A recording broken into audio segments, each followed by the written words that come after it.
low up there. And as it is, he'll be right across from the old Hayward National Golf Course, which has a swamp area just on the other side of 27.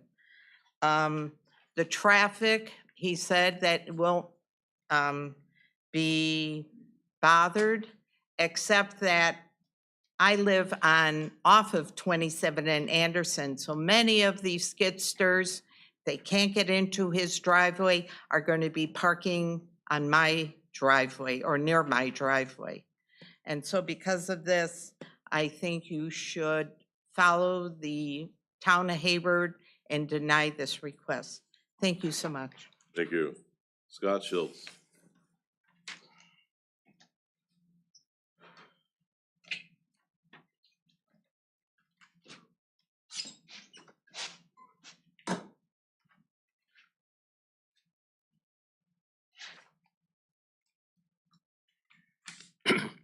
My name is Scott Schultz. I also live at 16084 West Anderson Road in Hayward.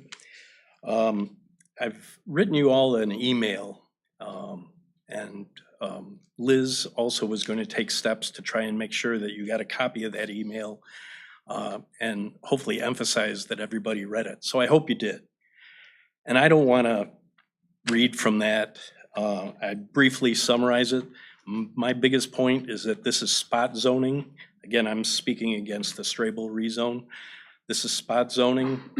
Like Debbie said, she owns Price Right. The next business is the Somewhere Else Bar.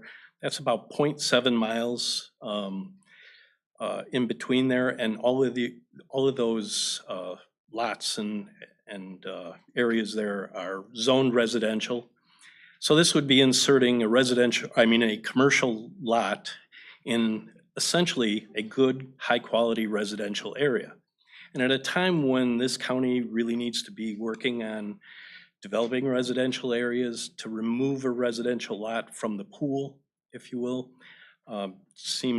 doesn't seem to make sense to me. I've also mentioned all of the things that have been mentioned already. There's a potential for water pollution. Air pollution will be a definite problem because diesel exhaust sinks, and this area, as you may know from the golf course situation, has an air inversion or atmospheric inversion.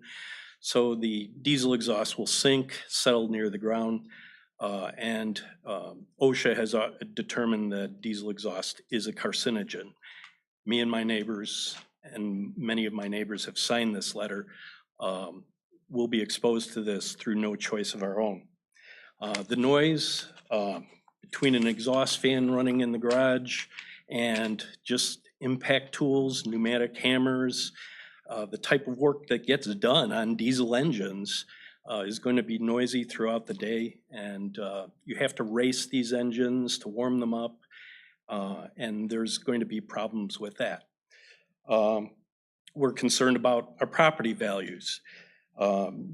Nobody can tell me that if you insert a commercial property there that our property values are going to go up, and it's most likely they're going to go down. I'm very concerned about the lot size, and part of that is the fact that no plan has ever been presented as to exactly what he's going to do with the driveway. Right now, to have a diesel truck pull in there and try and turn around wouldn't happen. So that's a missing part of his whole proposal. But the most important thing I want to mention here is that the town of Hayward has voted against this twice, and it concerns me that that this board could possibly set a precedent of overriding the town's decision.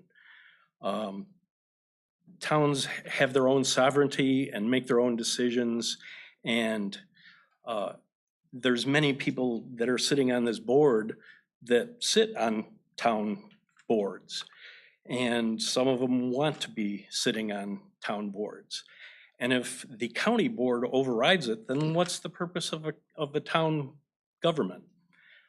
So I ask you to please support me, my wife, and all of my neighbors and the town of Hayward and deny this rezoning request. Thank you for your time. Thank you. Ollie Robbins.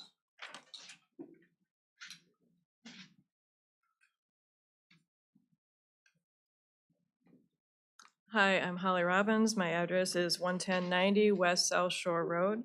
I'm here today to speak about the resolution about the Lake District specifically. I want to thank you for the opportunity to speak. I'm here on behalf of the signers of the petition and wanted to wondered when you have your discussion about the resolution tonight, if you could address why you have concerns that you need to have more oversight over the Lake District Board. I wanted to make sure, and I wanted to add a few comments to the letter that we actually sent in earlier and highlight a couple of things. Wondering if you are aware that you actually have a voting seat, permanently a voting seat on the Lake District Board, as does the town of Round Lake. So there would be two government bodies that would actually be participating in the Lake District and every meeting and voting on every action that the Lake District performs. And to me, that seems like a lot of oversight. And wondering why you're concerned and feel like you need additional oversight beyond that. Also wanted to talk about the fact that the Lake District is actually the most democratic form of government in the state of Wisconsin. Every member of the Lake District gets to vote on every dollar that's spent. That's more oversight than this body has in the work that you do. Imagine if you actually had to present your budgets and have everyone in the county actually vote positively to spend every dollar. And that's the oversight that the Lake District has in addition to your oversight, would be the actual members and have more control than any other government body in the state of Wisconsin. Also wanted to point out that lake districts have been operating for 50 years in the state under the current law, and wonder why we need to have additional changes. And a lot of those lake districts actually do have dams that they've built and maintained. Also just wanted to point out that as you are deliberating about the Lake District, to call out the fact that there's been some different numbers bandied around. It is in fact 62%, a clear and broad majority of the citizens of the area that have asked for the Lake District. And so that representation is over 130 people that we just want to make sure that their voices are heard in what their desires are. And that there's been a lot of focus on the non-riparian properties that would be in the Lake District. And one other consideration that I want to point out is that when the taxes would get done, if you already are a riparian property, your property taxes are higher. Therefore, you're already going to be funding more of the Lake District than you would be if you were non-riparian property. So that already bakes in a certain amount of fairness. And what I think is fair is that everyone pays their share. Doesn't mean that everyone has to pay equal amount, but that people actually would pay their share to help maintain this resource that benefits all of us. So I ask that you hear the voices of the property owners that have petitioned you to approve this Lake District as you continue to deliberate on this topic, and follow the criteria laid out in the statute as to approving or denying the Lake District. I thank you for your time. Thank you. Tom Murray.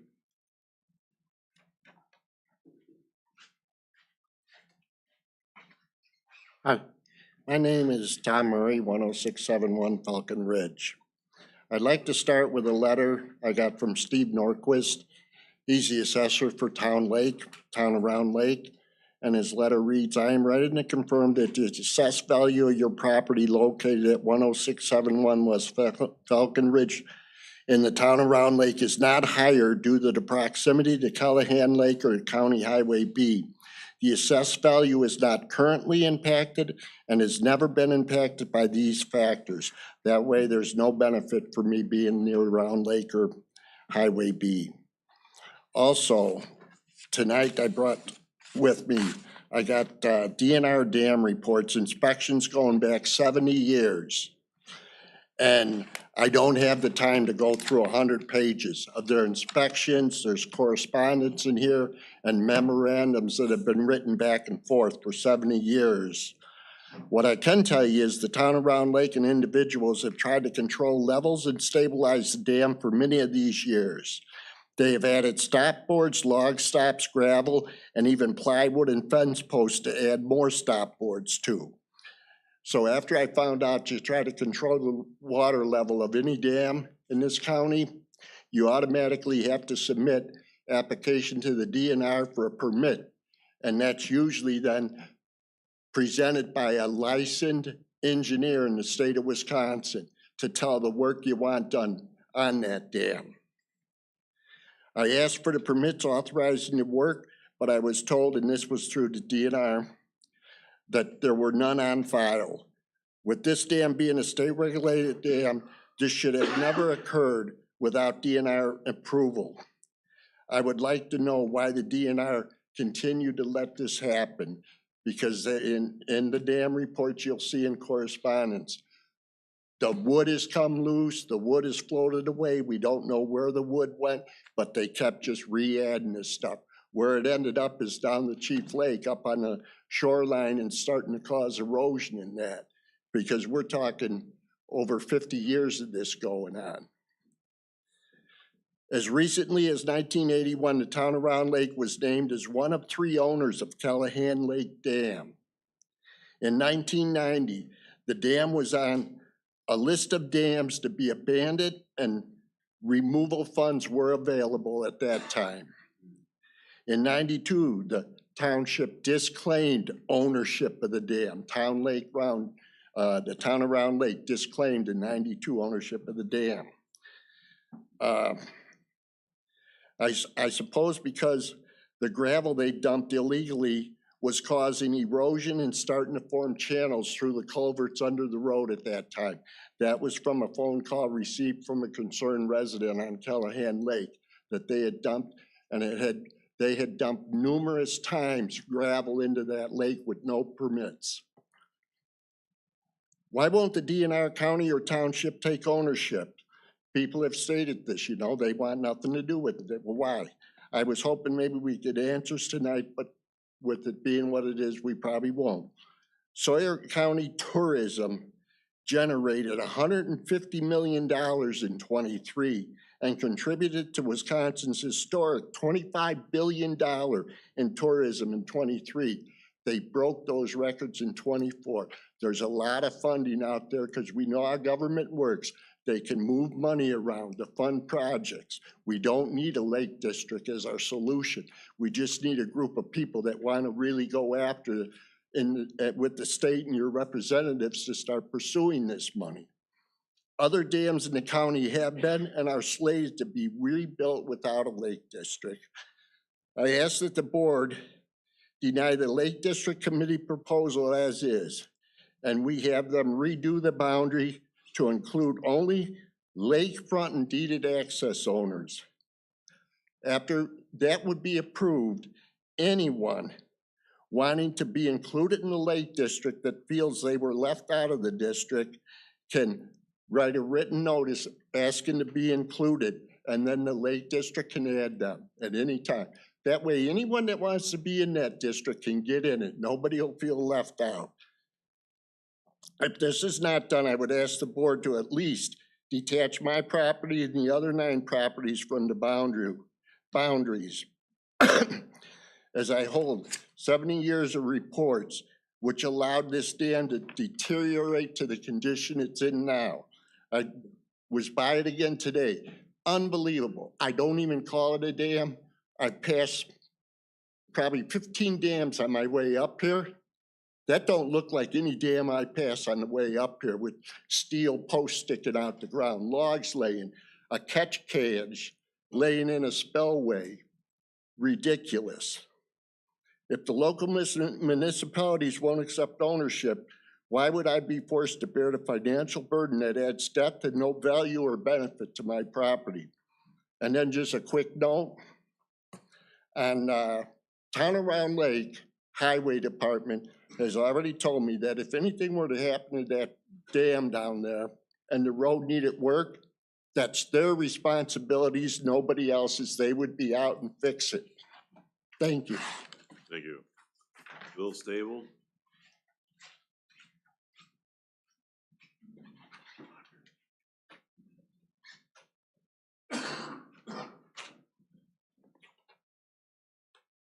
Hi, my name is Will Strabel, and this is my wife Ashley. We live at 9721 North State Road 27. I am talking about agenda item number 11, section E, Strabel rezone change.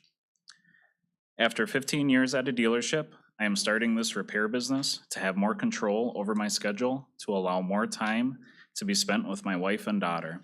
For this reason, I am going to operate a small, one-man business offering in-the-field mobile and in-shop repairs. This business would benefit the Hayward area because I would offer a dealership alternative for advanced diagnostics and repairs. The nearest location for this level of service is 60 miles away.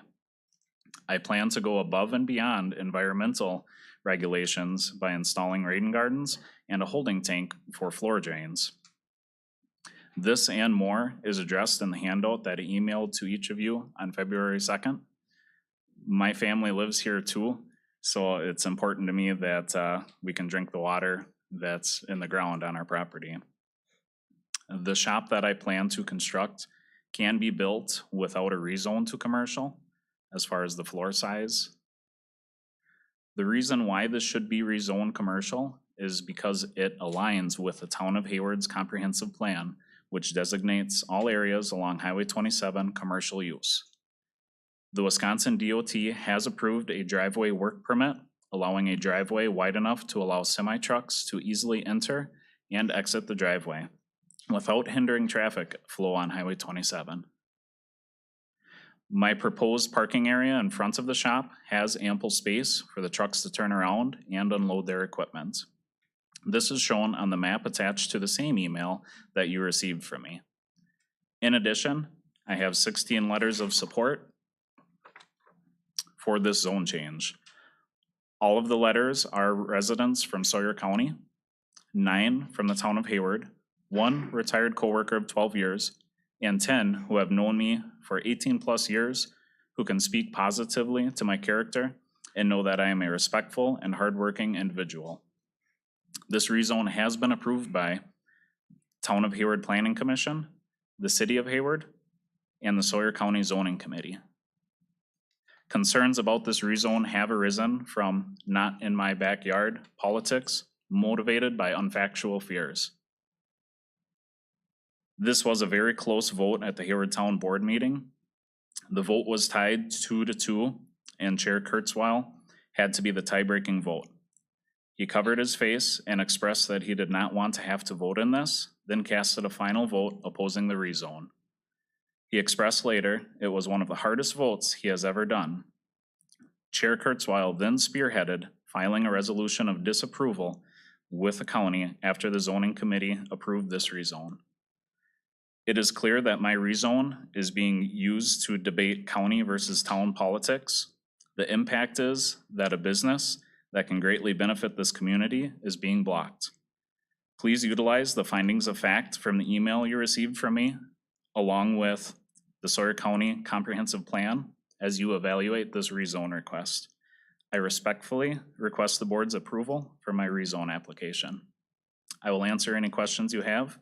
Thank you for your time. Thank you. It's 7 o'clock, I got 3 left. Natalie Lillyblad.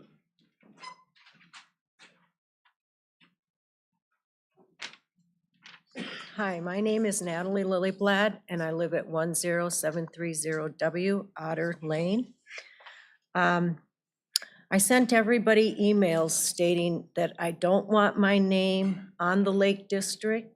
I don't want to be a part of it. If they want to do that, that's their business. But I don't want to be dragged in to something. I've never said that's my lake. I have never moved there where I'm at because of that lake. I don't want any part of this, and I feel I'm being railroaded into covering expenses that I have nothing to do with. If I had something to do with it, it would be different, but I don't. I am in real estate, and when a property has a negative thing added to it, it's called stigmatized. That's not a good thing. Adding additional taxes to a non-lake property is going to be a stigmatized thing. Any future buyers are not going to want to pay for Callahan Mud Lake when they don't live on it or want to live on it. So I'm asking you to remove my name from the Lake District and my properties. I don't want anything to do with it. And I don't feel I should be railroaded into this. I'm very upset about it. Thank you. Thank you. Ms. Linda Zomer.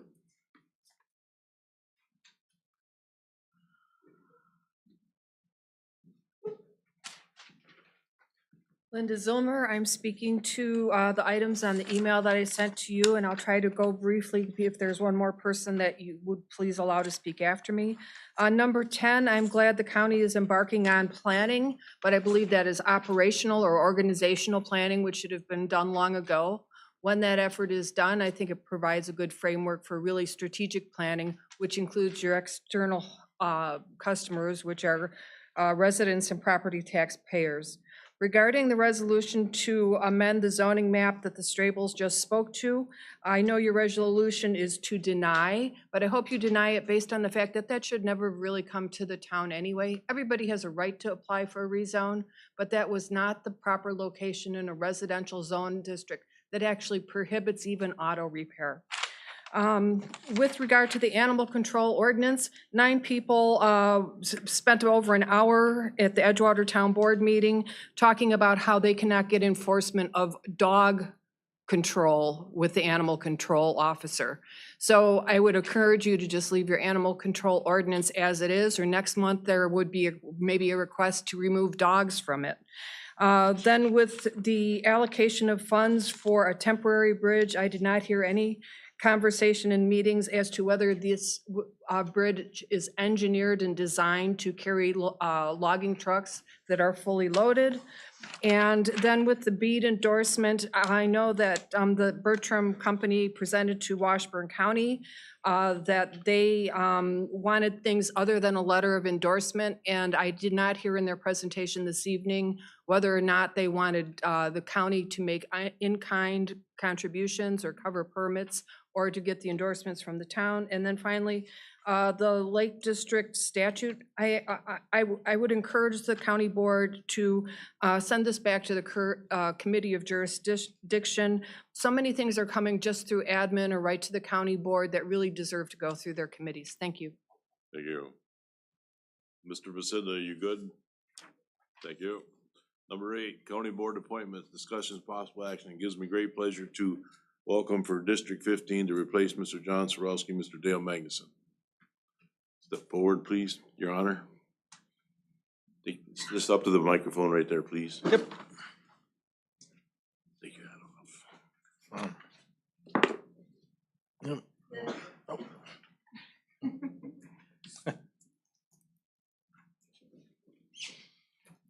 Mr. Magnuson will also be serving on the Zoning Committee, Land, Water, and Forestry Committee, and the Sawyer County LCO Transit. Hello, everyone, all the board members and all the people in the community who are here today. I just quickly wanted to say that I thought you all did a great job advocating for your positions, whether we agree or disagree with each other. It's nice to see so many people who care. I like to focus on the positive, and I took that as a positive away from that situation. All right, Mr. Magnuson, you ready? Yes, I'm ready. Please raise your right hand. I, Dale Magnuson, I, Dale Magnuson, having been elected to the office of County Board Supervisor, District 9, have been elected to County Board Supervisor, District 9, swear that I will support the District Constitution. 15. Oh, District 15. oh, you're right, it is District 15. Okay. We need to change this, actually. You got a pen? Perfect. Mind if I just mark it? Okay. Good catch. We're gonna start over too. Yeah,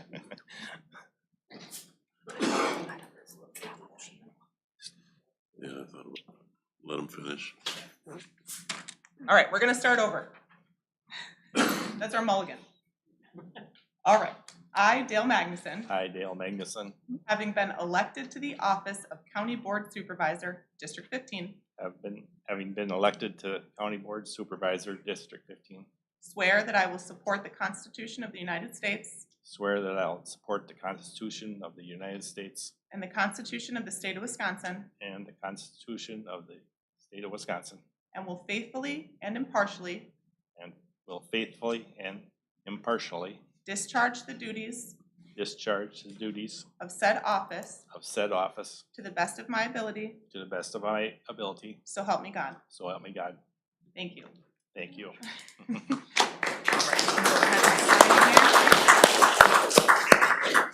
Mr. Chairman, I make a motion to approve Mr. Magnuson as County Board Supervisor for District 15. Are we gonna do the committees all in one? Thank you. So I'll second that. All right. we have a motion by Mr. Buckles, second by Ms. Hessel to approve Mr. Magnuson. All in favor of the motion? Aye. Opposed? Motion carries. Do we have a seat for him?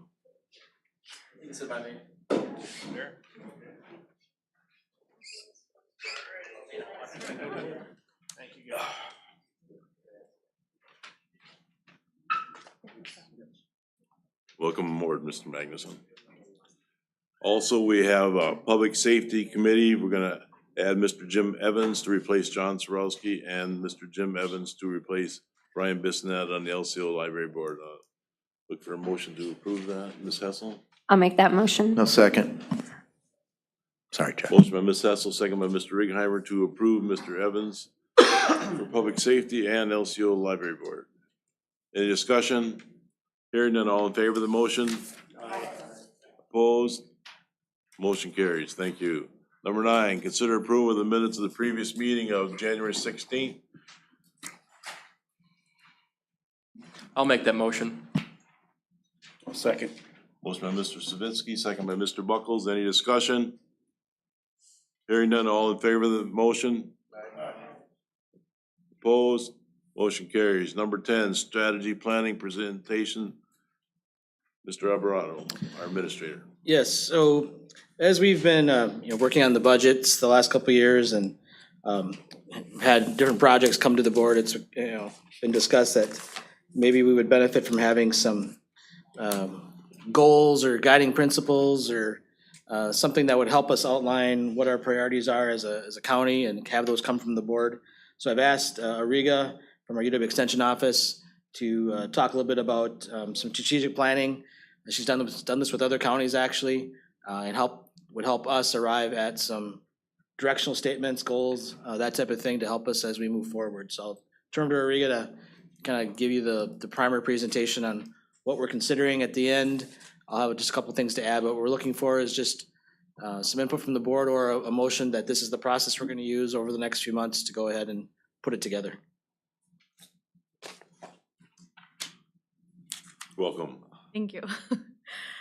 So I'm Ariga Grigorian with UW Extension, Community Development Educator, and I am doing strategic planning with a lot of local organizations and some local governments, lake associations, etc. So this is a straightforward process, but depends on what people usually want. This is a very customized process, and it's part of what we do in Extension.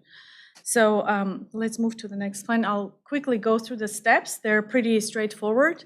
So one of the things that we really have to consider when we start the process is the real commitment to the process. So the board involvement and then ideas that we're going to share. It's a brainstorming exercise that helps you get your ideas out there on the document. And I prepare the document. People usually say, I don't know how it's going to look, but all the ideas are being aggregated and will be in the form of document. So understand the strategic planning. Usually strategic planning is when organization comes together and brainstorms for the next 5 to 10 years, depending on how many years the board will decide. And it stays with the organization. So sometimes when there is board changes, some people come, some people leave. Typically what the vision and ideas of the organization are or local government, they stay, and then people might change. And the process is a fluid process. Sometimes when something is a priority for this year, for example, maybe in 5 years, that issue was addressed and then it's not an issue anymore.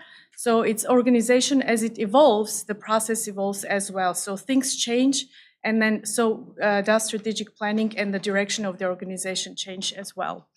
Leadership of the board. Again, involvement is very important, and commitment to the process. I can highly emphasize that this is very important to have a successful strategic planning document.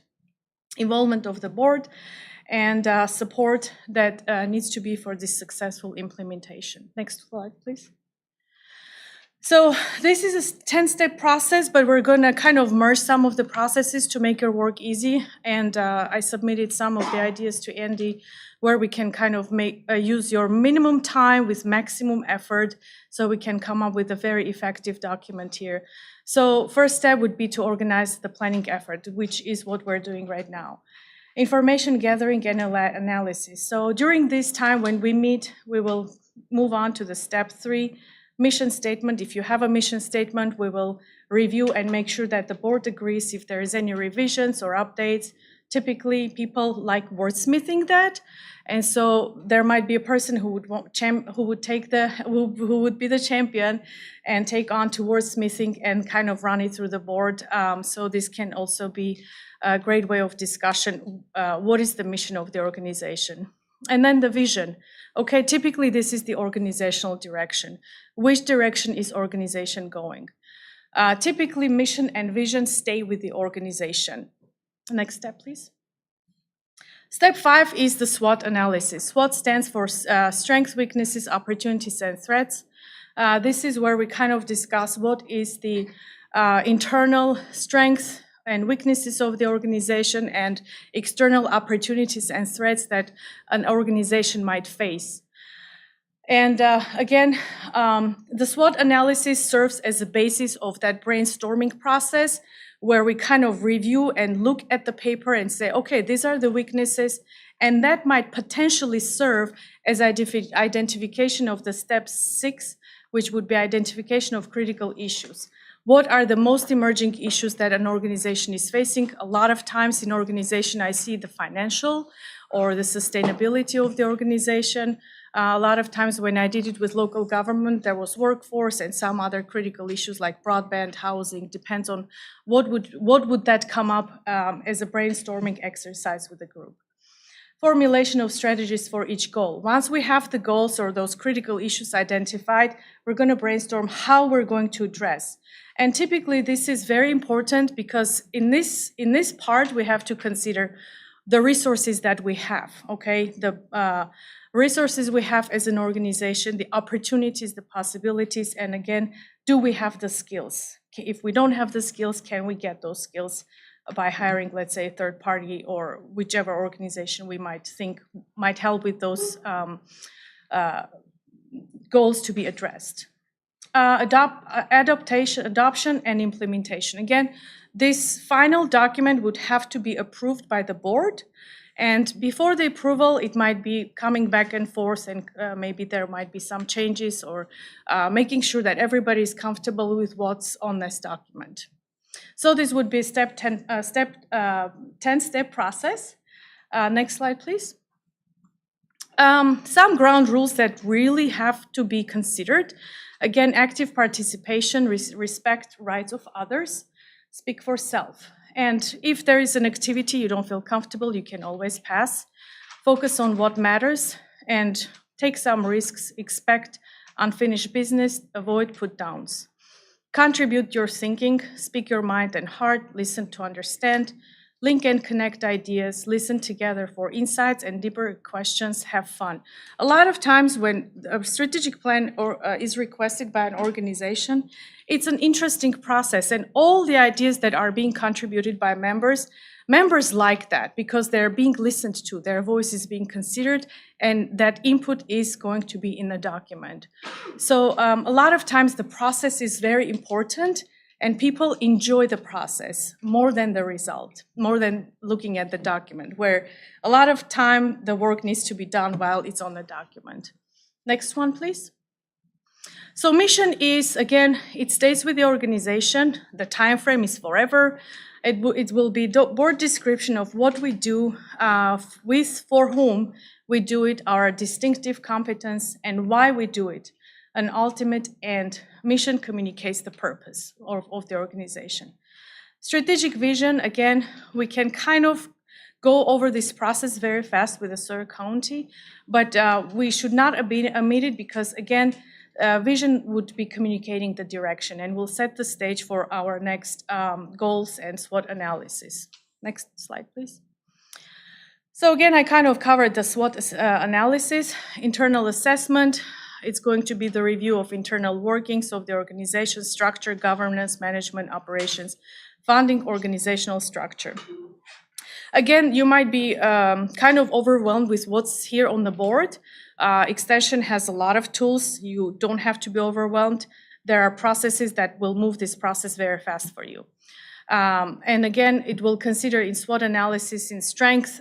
Today's strength may not matter tomorrow. Again, very important. Again, this is a fluid process. This part can involve department heads for county strategic planning. So in SWOT analysis, I've done in Barron County, and they did involve the department heads in SWOT analysis. That input was aggregated in the document, and the rest of the process was just the county board. Next one, please. External assessment. So what are the changes and trends that will greatly impact the organization in the next 5 to 10 years? What are the implications of these changes and trends for us? What should the organization do to respond to these changes and trends? So this would be the external assessment, which includes the opportunities and threats. Next one, please. Goals. This is a very tricky one. It's probably the hardest part of the strategic plan. Is after the SWOT analysis, we're going to look at those critical issues where we're going to identify the goals. And those are the broad statements that organization hopes to achieve. For you, Andy, did you discuss 5 to 10 years, 5 years strategic plan? For you, it will be the 5 next years, so 2030. Goals focus on outcomes or results and are qualitative in nature. Again, I will help you through this process. It's not as complicated as it looks on the slide. For example, it should be, a goal is expanded agency funding base that supports anticipated growth in our programs and services. So it's a more broad statement. Next slide, please. And strategies would be, strategy is a statement of major approach, okay? We have to consider what strategies we might have to address the goal and resolve that specific issue. For example, generate more revenue from programs, expand fund raising efforts. Next slide, please. Objectives, specific, concrete, measurable statements of what will be done to achieve a goal, generally within a year or time frame. Objective can be activity that would help you reach the goal.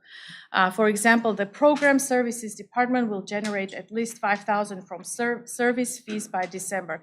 They should, objectives should have measurable, specific, attainable. So pretty much it's the SMART goals. Those timeframes need to be in objectives for you to keep on track to how you're going to achieve your large impact goal with some of the specific actions that you will take. So let's say fees by December 31, 2017. So you do have the specific date. Next one, please. And operationalize the plan. So these are the action steps, okay? When we have the goals, one of the things would be to come up with the action plan, how we're going to do that. And those activities will be an action plan. Who will be responsible to do those activities? When this could potentially happen? What resources are needed? And how will this objective be evaluated? So instead of maybe coming up with an evaluation, we can create, how do we know we reached that objective? We can create some milestone. I can work with milestone part can be created after the action plan. But for the process, it's important that we come together and say, these are the activities that we should be taking to achieve this goal. And the milestone, we can work with a designated person to say, okay, we will achieve, let's say, 20%. How do we know we will achieve that 20%? We can work with the county outside of the process to come up with those milestones to save yourself time. Next slide. So if you look at the graph, levels of the planning process, mission is a long-term, vision is 5 to 10 years. Again, the direction of the organization might change. Goals 3 to 5, for you it will be 5, strategies 1 to 2 years, and objectives 1 year. And next slide, please. So I kind of drafted what it will look like for Surrey County. For session 1, I will need the board members to be in a group and can be attached to a board meeting next month, depending on how you decide. Potentially could be March. 1 hour. It will be probably less than an hour if I move fast with certain tools. Session 2 would be SWOT analysis. When we did it with Barron County, it was a lunchtime, and department heads also joined this process. Or it can also be attached to a county board meeting, could be potentially in March. If this would be 2-hour session, maybe we can craft it to 1 hour, 20 minutes. I can squeeze that all in one. And session 3, I will send out on paper. So you can mail it back to me or drop it off at the office. This will be a paper file for you to save time, because I know your time is very valuable. And I will aggregate all that data in a sheet. I will process that qualitative data, and we can meet on session 4. We will prioritize the goals, because then if people talk, let's say maybe 5 members would say broadband. It might not be necessarily the word of broadband, but internet connection, et cetera. It's all going to be grouped in one as priority 1. Then if there are any clusters of similar feedback, I'm going to cluster all them together. It might be 5 clusters that will come up, or 7. And at session 4, we're going to prioritize out of these 7, which ones are the most important 3 top priorities for the county board to address in the next 5 years. And I will need for this the maximum 1 hour, 20 minutes. And I think I am done. If you guys have any questions, I'll be happy to answer. How long have counties been doing this? Different counties. And I know for Barron that I've done, they are implementing this. They had one done in the very beginning, and what they needed was an update. And this is the exact same process that I used, which was mostly 3 hours of their face-to-face time. And then it was during COVID, we did the paper-based information collection, which worked very well. And I think I got a very good response. But counties haven't been doing this for many years, though, have they? Yes. They have? Yes. Okay. Yeah. A lot of counties have strategic plan. It kind of helps them keep on track. And, a lot of times when organization goes off the track, they say, okay, what did we think about this 3 years ago? And you kind of can track if you accomplished all those steps. Okay, do any departments do their own strategic planning and bolt it onto the county plan? They can, of course. So they can, if it's a county-wide strategic plan, certain department can kind of go under the umbrella and say, these are the goals of the organization, and we will somehow be part of that bigger picture. Okay, thank you. Mm-hmm. You're welcome. Mr. O'Brien. Ms. Wilson had hers. Oh, I'm sorry. Go ahead. Having worked on the Sawyer County Comprehensive Plan and its update, what's the difference between strategic planning and our comprehensive plan? Very good question. So comprehensive plan would be a collection of information and data, economic impact on all that from your townships. A strategic plan would be specific for the county to come up with the goals and keep the county's activities in aligned with what they decide. Again, that might change in 3 years. You can revise the strategic plan anytime during the 5 years or even after, but it will at least keep you for the next 2 years for sure on track of what you're trying to accomplish. It's an organizational structure, but comprehensive plan is county-wide, includes the townships and all that. It's a broader, bigger, which includes economic, agriculture, natural resource, forestry, etc., all other fields. Strategic plan is the structure and alignment of the organization with people with the board, pretty much. I hope it makes sense. It's hard to explain. Just real quick, I just want to say, I think you said it, I think this is a great idea. I think what you said and what I've found in the past is that the process is, in itself, is where the value is. And I think if everybody going through it, you feel ownership, you've given input, and I think it's going to make us all better board members than we are today by going through something like this. Yeah, and I just wanted to add on Ms. Wilson's question a little bit. So I think Riga kind of highlighted the difference. I think comp plans lean a little more heavy into land, specifically land use type of activities. But in preparation, like why, Mr. Carrion's question, like how many counties have these? Not all counties have these. You know, I'd say if you look around us, I know it's about a 50-50, whether they have a plan. And, you know, Barron counties, the Burnett counties, the goal is to have like a one pager. We're not looking to create a binder that we're gonna throw on the shelf. This is kind of a one page. These are our 5-6 goals, or I like Barron counties, they call them directional statements. Some counties call them, some places call them guiding principles. These are the things we're trying to accomplish. And then you start adding sub chapters or sub definitions underneath there, how you're gonna achieve that. And annually, the board would revisit this plan to maybe add in specific things we're doing this year to meet this goal or directional statement.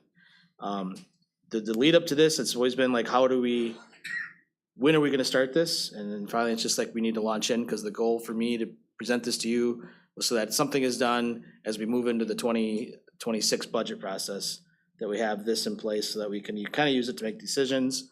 I think if you would have gone try to do this 5 years ago, it would have been tougher, because the county was more, county government was in a little bit of a crisis mode because of the budget, and you had expenses without a county placements, and you were trying to make some tough decisions. And when you're in crisis, isn't the greatest time to plan.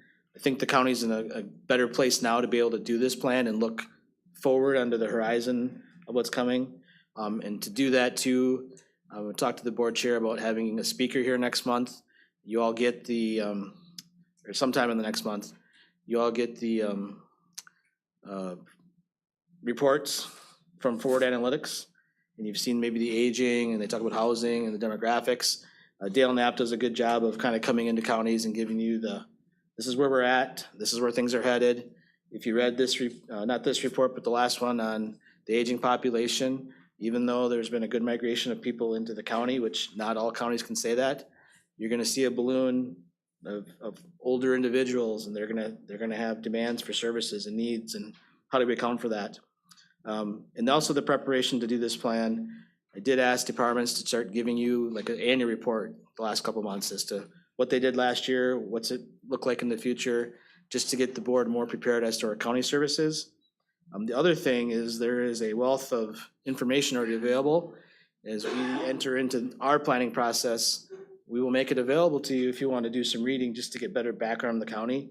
Because in addition to the comp plan, we have a land water plan, we have a county forest plan, we have an economic profile, we have a housing study, there's a community health needs assessment, a community health improvement plan, county plan on aging, that have all been put together. These are all separate reports, but different agencies and the work they do, and they all have good information that gives you background on what's happening in Sawyer County. So we will aggregate that and put that someplace. If you want to read up before we launch into the process, it would be beneficial for the board to do that.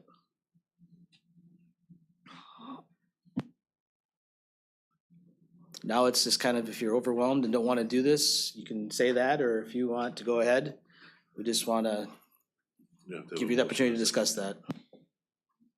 I make a motion, we move forward on the strategic planning process. A motion by Mr. Righeimer, second by Mr. Evans to move forward with strategic planning prison. Any discussion?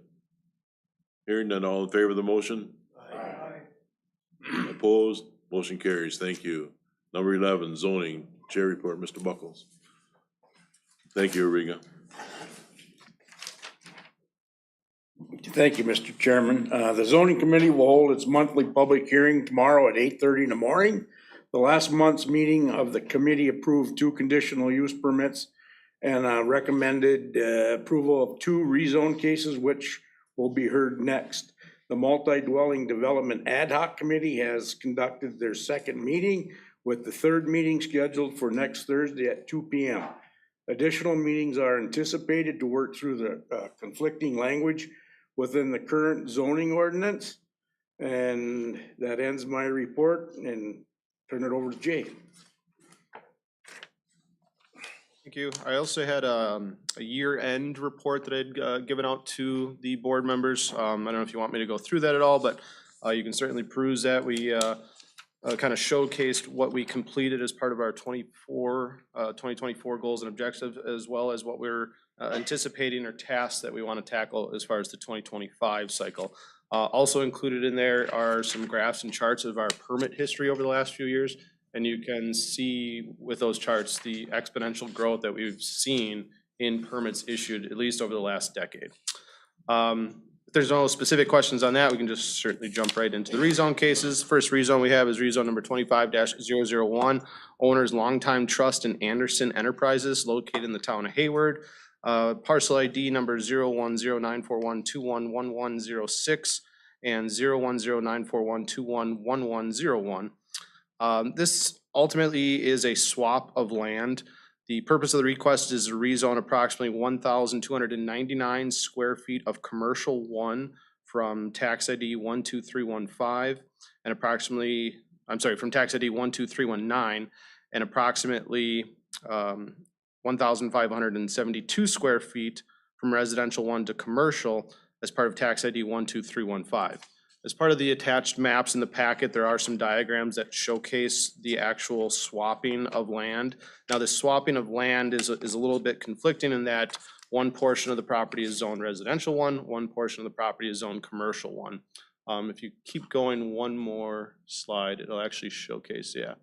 So there's the swap of land. So the landowners are in conjunction with each other to make that line straight. But when you make that line straight, you have mixing of zone districts. So again, we're proposing that those are two separate zone districts there. As part of the town board action, motion was approved. There were 7 additional notification letters sent out to adjacent property owners. 1 was returned with no objections. Again, Town of Hayward approved the rezone request of a vote of 5-0. Sawyer County Zoning Committee approved the request of vote of 5-0 with the findings of facts included within the staff report. Ms. Elson. I make a motion to approve rezone 25-001. I'll second that motion. Motion by Ms. Hessel, second by Mr. Savinsky to approve. Any discussion? Hearing none, all in favor of the motion? Aye. Opposed? Motion carries. And then I guess letter B is the resolution. Letter C is the next rezone case. This is rezone number 25-003, William and Ashley Strabel. This is located in the town of Hayward. Legal description is parcel 0109413333408 is 1.25 total acres zoned residential 1. Purpose of the request is rezone from residential 1 to commercial 1 to have an equipment repair business. You had heard a couple of the public comment speakers specifically on this rezone case. The nearest C1 or commercial zone property is approximately 675 feet away to the south, located in the town of Bass Lake. The nearest C1 zone property located in the town of Hayward is approximately 1,800 feet to the north. The town of Hayward comprehensive plan does show this as future commercial. In accordance with the policies of the plan, commercial development should be encouraged to locate near incorporated areas, existing business developments, or along collector or artillery roadways. When rezoning is requested, only that portion of land necessary for the completion of the rezone shall be viewed.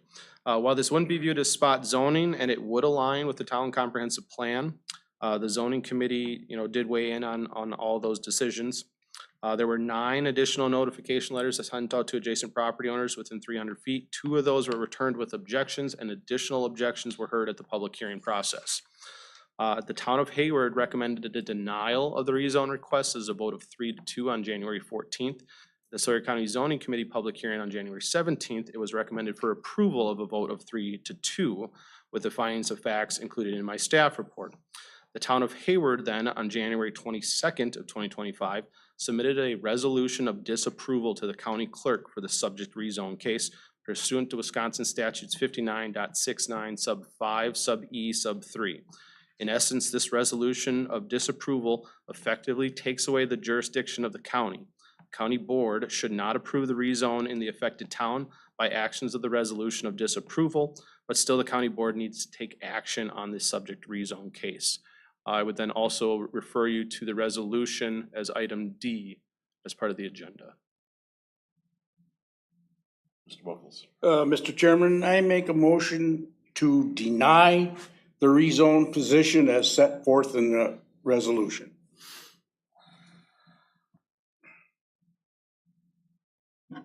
I'll second it. Motion by Mr. Buckles, second by Mr. Newman to deny the rezone. Discussion. Mr. Bennett? I just need clarification. So it was denied by the town, but it was approved by zoning the first time? Correct. 3-2. All right, and so, and then you said that by statute, we have to deny? There's a provision of state statute in which a town affected by a proposed rezone, if they file a resolution of disapproval with the county clerk, it effectively takes away the jurisdiction of the county to move forward with that rezone. We do also have legal counsel online. This is the first I've ever seen this type of resolution used, or the statute used. And certainly Rebecca could fill you in more with that, but effectively it does take the jurisdiction away from the county in trying to approve said rezone. Mr. Zavitsky? So we can't vote to approve it tonight then, right? That's what we were advised. That's correct. Your mic's not working, Rebecca, if you're trying to speak.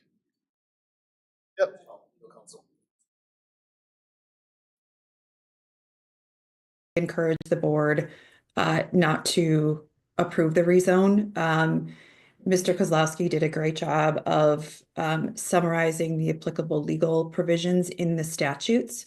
And from a timing standpoint, because the town filed its town resolution after the zoning committee had made its recommendation, that's why we're still here tonight. The statutes contemplate that the town would file this type of resolution before a county zoning committee would make its determination, but it did not. The legal effect is the same. And again, if you've had a chance to review the resolution, it sets forth all of the legal reasons why, again, I highly encourage that the county do not approve this rezone. Mr.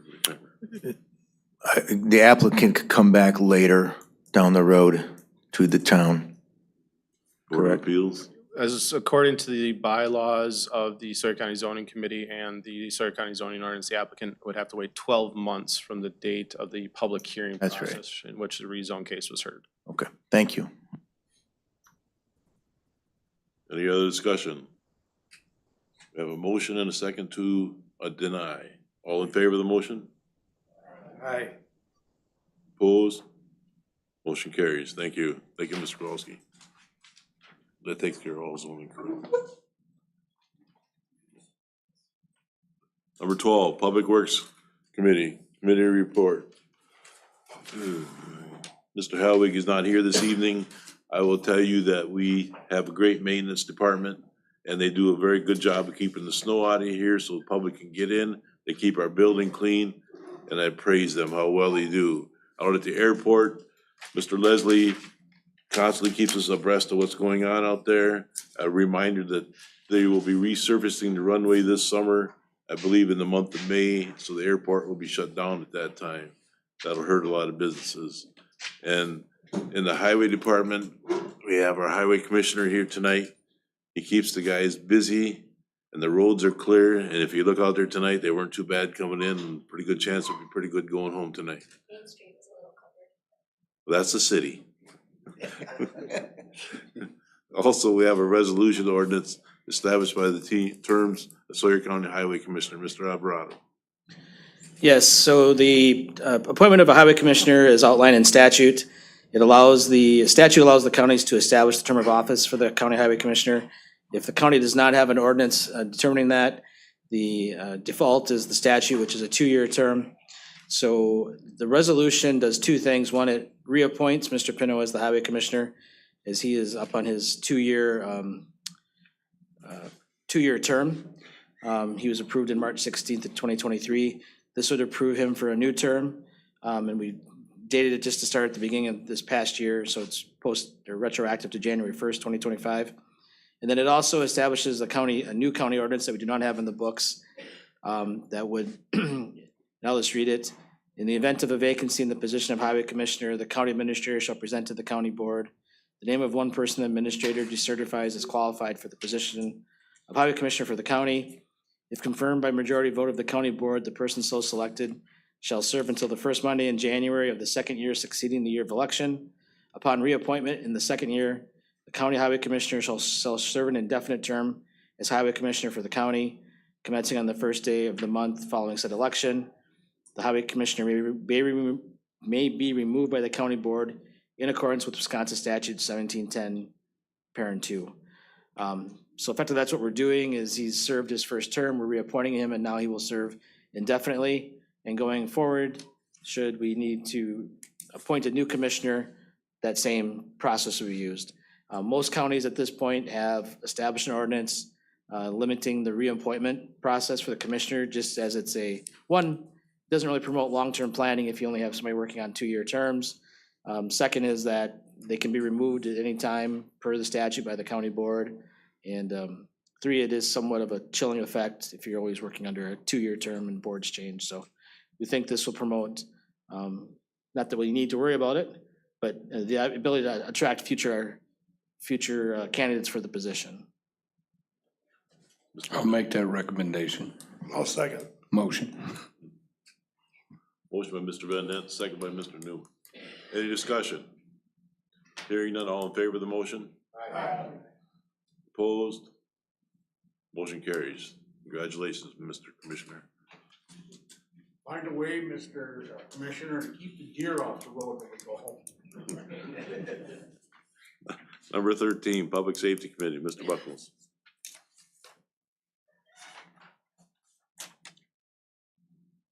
Thank you, Mr. Chairman. The Sawyer County Public Safety Committee met on February 6th. The bug tussle is not going to be an option. Mr. Pelletier from GenCom spoke to the committee about the proposal for the radio network improvement and has been discussed for many months, and stated that the 2023 RFQ project bid numbers are still in effect. Mr. Pelletier stated that leasing towers may be faster and cheaper than building them, but GenCom is writing a proposal to present to the Tribal Governing Board for discussion on leasing space on the WOJB tower.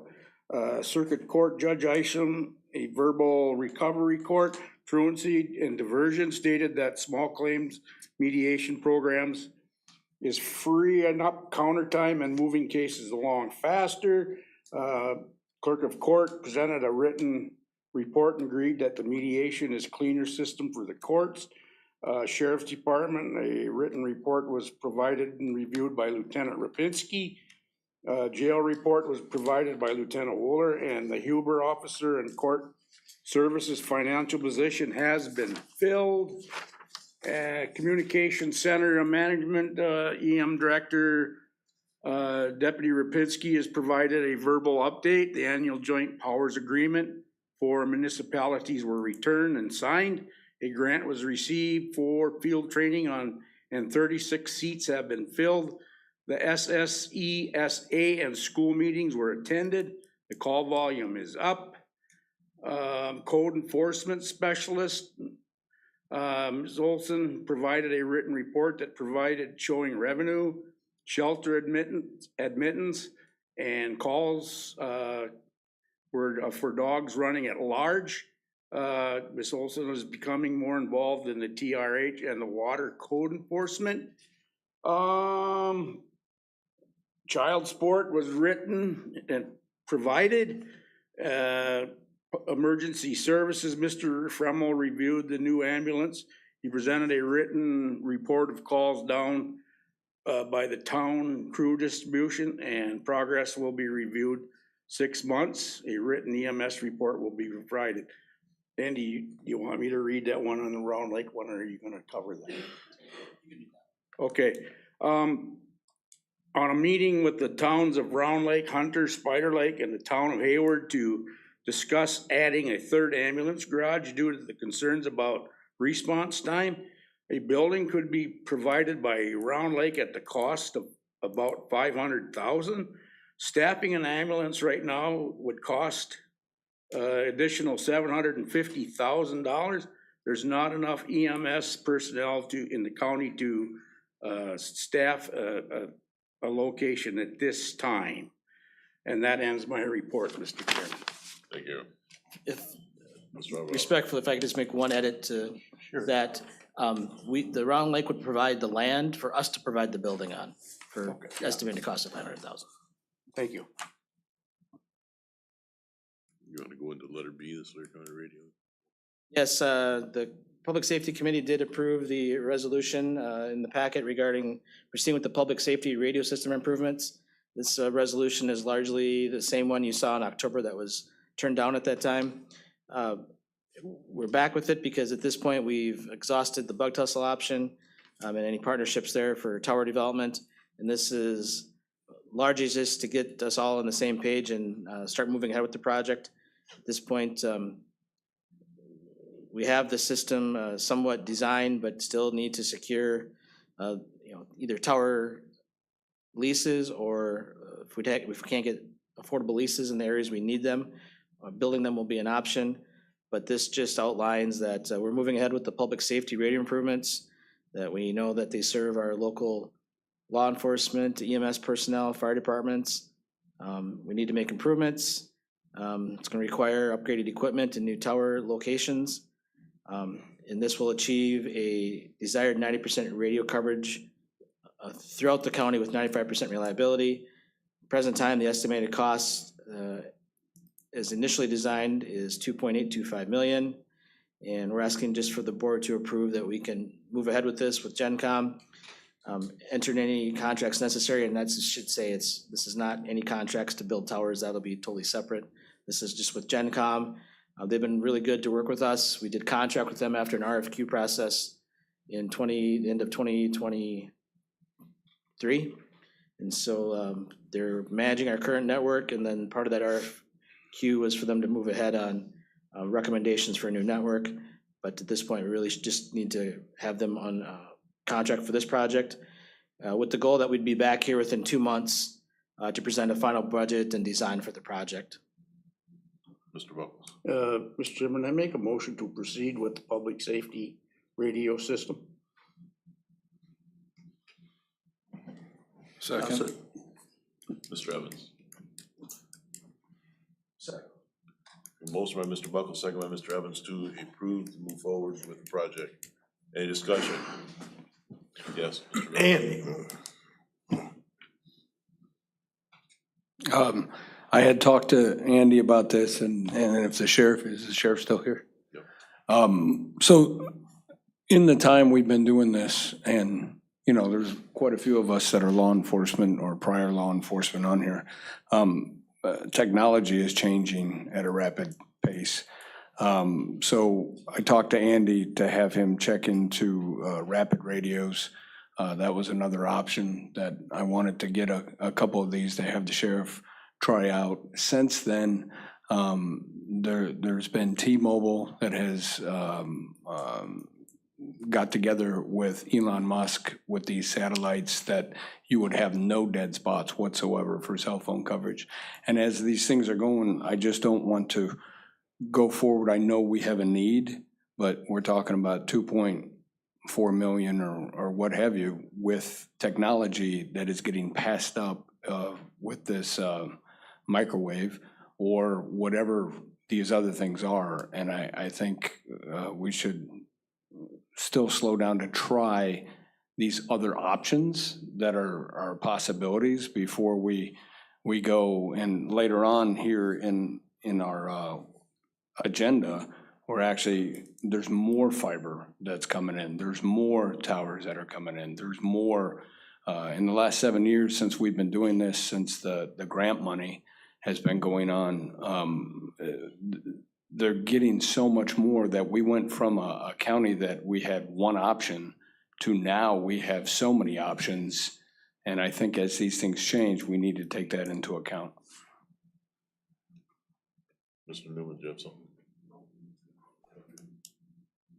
Anybody else care to comment? Yes.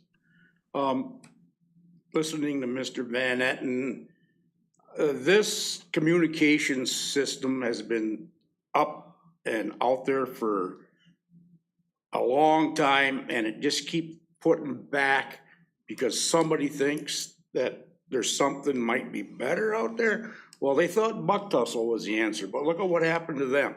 So I think we just better be moving on with this and not be getting stuck with something else that won't work and still put this behind more than what it is. We need to get going on this. It's been out there long enough. This is Gary Pelletier from GemCom. I just wanted to comment, I mean, the industry has not moved forward at all with using LTE as a reliable means for public safety communications. Normally, cell towers are the first to go in a lot of communication disasters, Katrina and other things like that, and really two-way radios are the only reliable public safety means of communications. As a supplement, yes. But as your primary, I've never seen it used anywhere in the United States. Mr. Alvarado.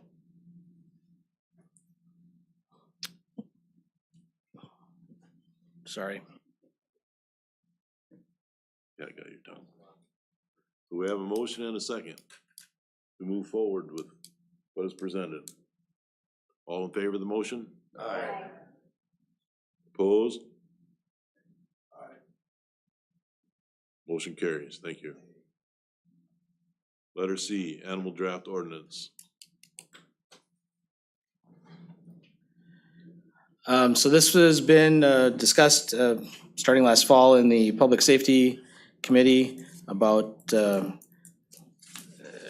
the jurisdiction over cats within animal control and their ability there to, and this is, I guess, more specific to what I would call stray cats or domestic cats.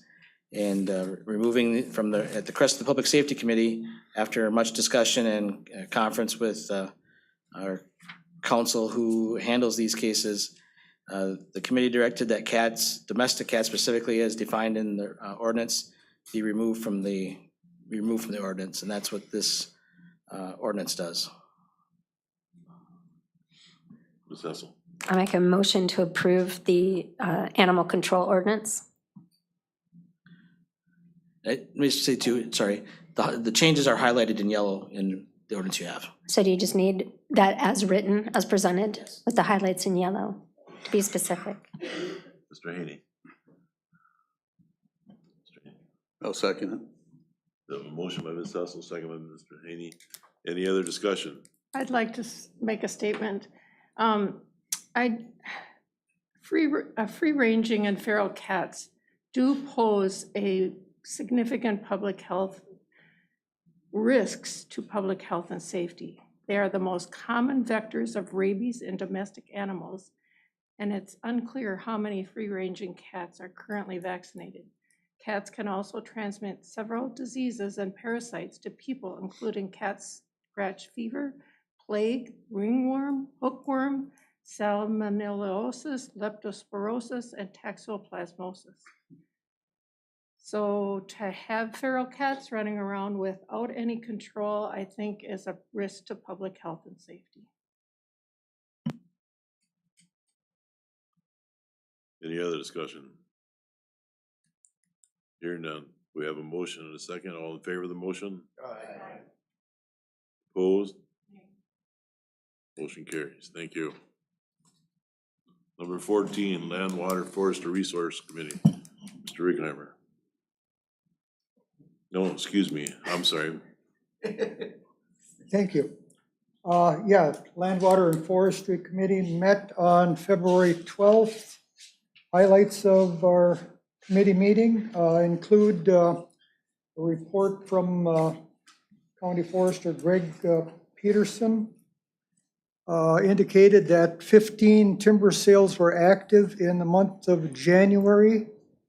Timber revenues were a little over $264,000. And an additional $197,000 revenue has been billed out. They're doing well on timber sale inspections and tract establishment this year. And also the recon of the acreage. So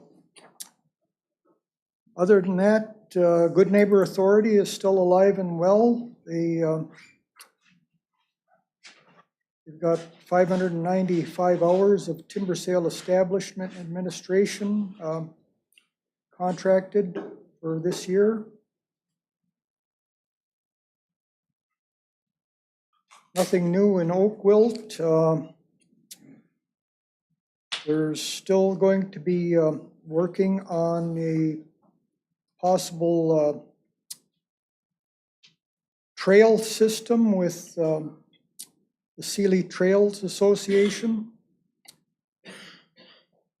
Going forward, ATV, UTV, snowmobile trails are going to be part of the report on a monthly basis. Nothing new on the carbon credits. In addition to the county forester report, we had a report from the DNR where Dave Totis gave a verbal report on road work at the Lake of the Pines down by Winter. And we also had a report from the Forest Service. Adam Lassell stated that the Forest Service is working on a 22,000 acre project in the area between Moose Lake and Loretta and Draper to rejuvenate aspen and create openings for the elk herd. They have 8 timber sales planned for 2025, producing about 13 million board feet of timber. A big item on the agenda is request for a temporary bridge in the town of Winter. There's a bridge that crosses the Thornapple River down there, on what's called the Thornapple Grade. That bridge has been condemned and it's cutting off a large portion of the county forest down there. And it's unlikely that bridge is going to be repaired within the next 3 to 5 years. So the town of Winter is requesting county aid to install a temporary bridge. And Mr. Alvarado presented an option for the county to purchase a temporary bridge for $85,000 that could be reused in the future, with the town of Winter paying cost to transport it from Pennsylvania and install it. So I guess that's, also we went over wildlife damage claims for 2024. And we had a total of $30,000 of wildlife claims, which are reimbursed by the state to the county. So the county isn't out anything. And that's about it for the report. Thank you. Nice job. Number 15, Health and Human Services Report. Ms. Wilson. The Health and Human Services Committee met on February 11th. On our committee reports, Mr. Schuman reported for LCO that the new health center will be open in April, and a combined women's and men's shelter is helping people stay warm this winter, and the men's sober living facility is at full capacity. The Senior Resource Center, Mr. Savitsky, reported that the Raise the Roof fundraiser raised about $36,000 towards the goal of $50,000 needed for a new roof at the Senior Resource Center. Ms. Lyons presented a glossary of HHS acronyms and reported on efforts to improve staff and interagency connectivity through biweekly meetings. The AODA Behavioral Health Services program has been undergoing a transition, and staff supervisors are meeting monthly to keep a handle on the budgeting process. In adult long-term care, we had 37 walk-in people asking for information and assistance. In dementia care, there were 6 family consults, and at the Sherman and Ruth Weiss Library, there is once a month a memory screening. It's on the second Tuesday of the month from 10 to 12. In adult protective services, there are 65 open investigations 14 emotional, physical, emotional abuse, 25 self-neglect, and 31 financial exploitation. Sawyer County and LCO continues to support each other on cases involving tribal members. Behavioral health, Ms. Lyons reported that updated crisis forms have helped reduce involuntary patient placements. And Child Protective Services, there were 5 new referrals and we have 35 ongoing in supervision. We celebrated Erica Prince, who through her good work established legal permanency for 10 Sawyer County children in 2024. On economic support, there were 1,106 food share cases, 1,407 Badger Care, 217 elderly blind disabled, and 174 long-term care cases that were addressed. The call center received 6,963 calls in the month. In public health, Ms. McCallum stated that respiratory illness and hospitalizations has been increasing in January, with influenza A being very prominent. The department participated in a tabletop exercise which was on flooding and contaminated wells, and it was really impressive, the preparedness of the Sawyer County agencies and the emergency operations. I commend them on their excellent work in that area. Ms. Lyons presented written reports on the budget, and we're doing pretty good on that. And that's my report. Nice job. Thank you. Any questions for her? Hearing none, we'll go to Finance Committee reports. Thank you, Mr. Chair. Finance Committee met on February 13th. Treasurer's report from Mr. Lehner. We provided a written report. 42 parcels will enter the NREM process. January and February tax settlements have been in progress since January. Town of Winter, we discussed the request for assistance in temporary bridge. Mr. Karayanin already discussed that. We approved that is in our committee, and that passed. Finance Department report, written reports on sales tax revenues, the 24 budget performance report, and December CIP spending were provided and reviewed with Mr. Markran. HHS and highway spending were over budget in 24 and need funding from the general fund. The 25 budget was adjusted to anticipate increased expenses. Mr. Markran also gave us an investment update, reviewed written reports showing the interest earned at the county's accounts. Rates started to fall in January, but are still good. The Ampersand CD is yielding good interest returns. CIP purchases, a new ambulance, the email migration project for the Sheriff's Department, TASER upgrade projects are recent CIP expenses. Legal fees by department, zoning, and general government saw the largest outlay in legal fees in 24. And then the EMS ambulance report, Mr. Markran reviewed written reports on ambulance billing. The county continued to see about 36% collection rate in the aging report. Detailed statistics were reviewed. The new ambulance billing company, EMS MC, will be providing an improved report starting next month. And that ends my report. Thank you. Letter B, resolution to allocate funds to approve purchase of the temporary bridge. Mr. Alvarado. Thank you. I'll explain the resolution and the project in general details, and I'm going to give the Highway Commissioner a 60-second warning. I'm going to ask you to fill in the blanks after that. Thanks.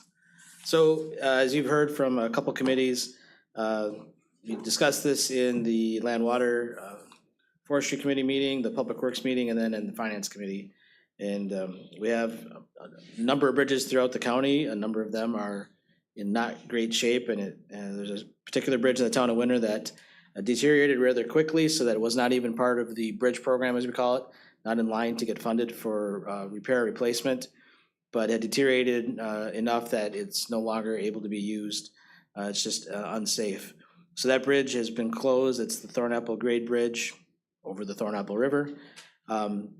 In the town of Winter, it is an important access point into the county forest and allows people to access our public lands, but more importantly to the county is its primary route in and out of the county forest for loggers to harvest our county timber sales. So the township and the bridge closure is probably gonna be in the range of 3 to 5 years if we're lucky, before it can be replaced. So that's a significant amount of time to not have access to that county forest block. We anticipate that either county forest sales that we have in that block will go unsold or be at a significantly reduced amount because of the additional transportation time it would take to access those sales. So the town of Winter did send a request to the county to ask for assistance in a project to put a temporary bridge in place. The town identified a used bridge in Pennsylvania from the manufacturer, but it is used, that would be of adequate size, length, and weight capacity to allow logging trucks to cross it. The total cost of the project is $140,000. The actual bridge cost is $85,000. And so looking at how it might be best for the county to assist in this, and given our financial interest in having a bridge there, we propose that the county would contribute $85,000 the cost of the bridge, and at the end of the project, retain the bridge as a county-owned temporary bridge. Beyond this project, there are very well going to be other bridge closures around the county that this bridge could be used for, rented out to other towns, surrounding government units outside the county, or even we have a number of county forest blocks where we have potential for forest sales that are difficult to access because of water crossings. So either we can only sell them when there's certain weather, or they just don't get sold at all. So we think there's value in having the temporary bridge in our inventory. The county forest budget had a surplus of more than $500,000 last year. That's the amount of stumpage that was collected over what we had budgeted. So the resolution identifies that as the source of funds. And the resolution, if adopted, would approve acquiring the temporary bridge structure, allocating $85,000 of surplus forestry revenue from last year, and that after this use, we retain ownership for the bridge for future use. And from there, I'll let the commissioner explain, how the current bridge has failed, why, the process to replace it, and then a little more detail on the new bridge, or the temporary bridge. Okay, so here's a little bit of history of how we got here. So this, the last inspector the county had, this bridge has been a sufficiency rating in the 50s. And so anything below 50 would be eligible for bridge replacement.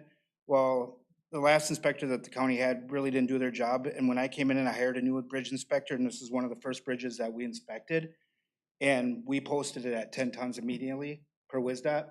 Well, nobody was abiding the 10 tons and completely destroyed the deck on top of the substructures. So WSDOT advised us to shut it down. So that's kind of how we got here. Bridge funding is coming out this year. This bridge will be going in for funding. So a little, on the new bridge, it's a 2017. It's 14 feet by 60 feet.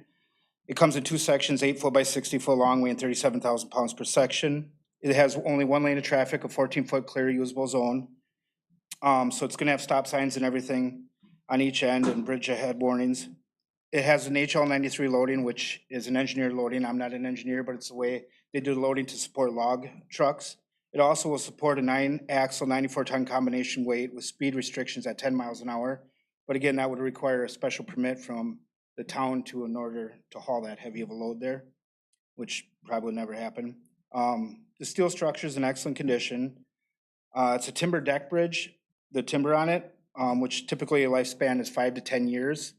That bridge will have a new timber deck on it upon delivery.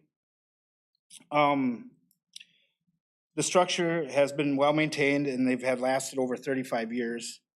There's no need for DNR permits or no stream work will be taking place.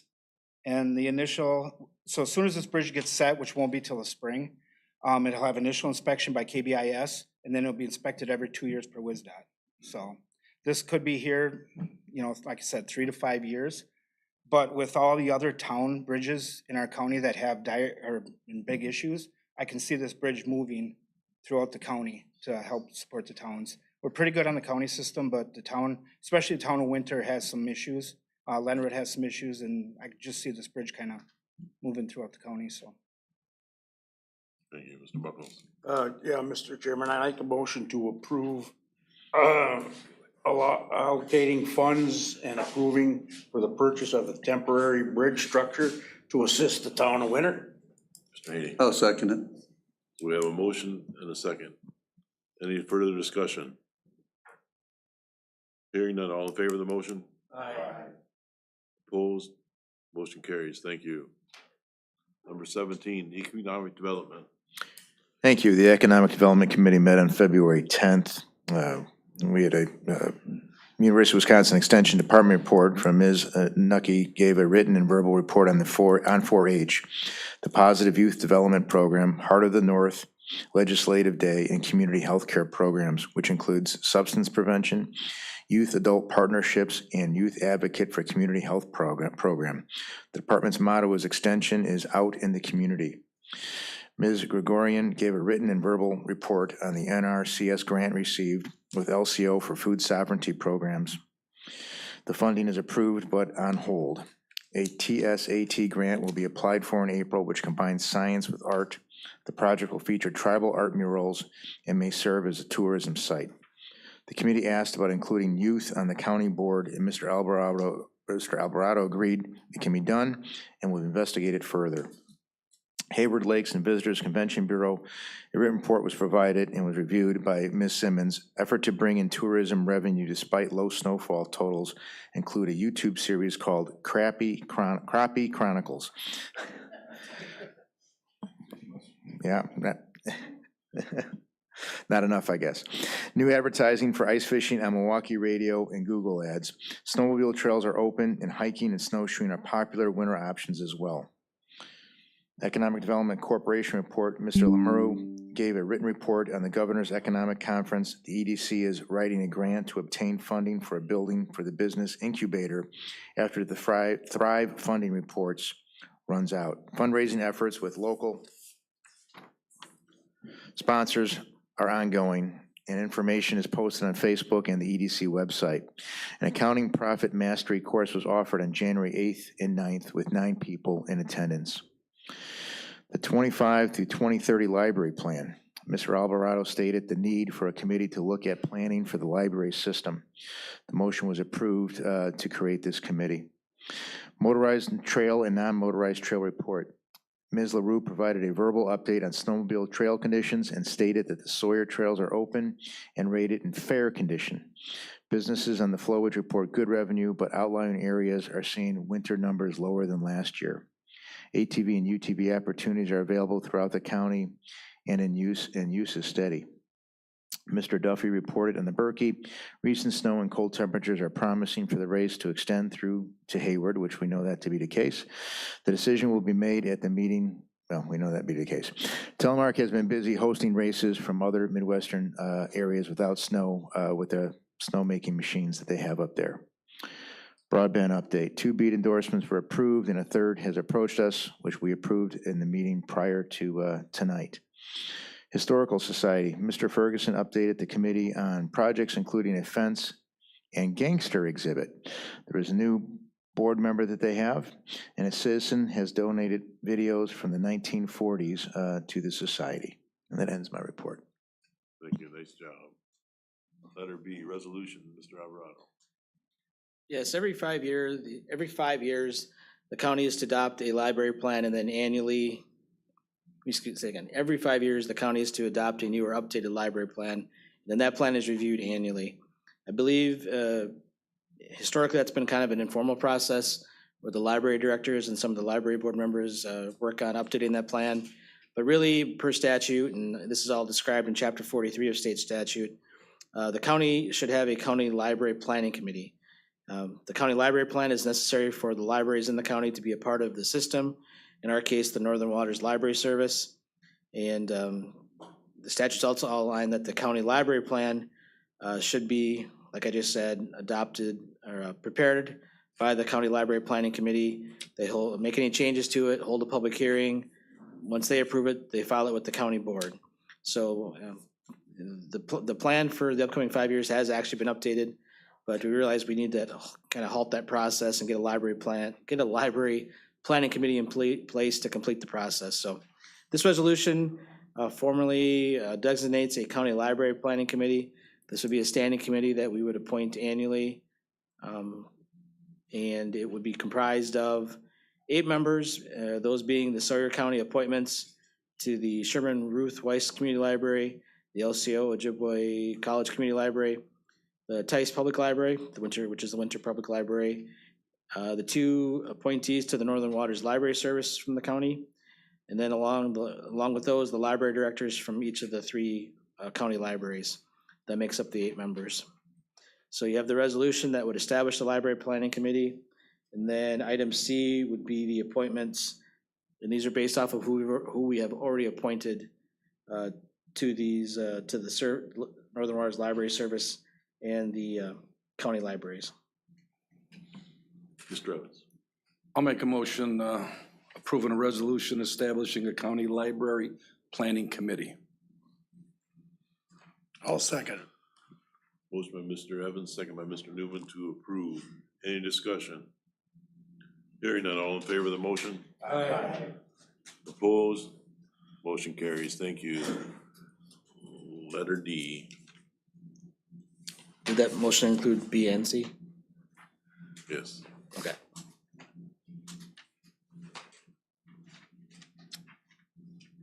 Let's see here.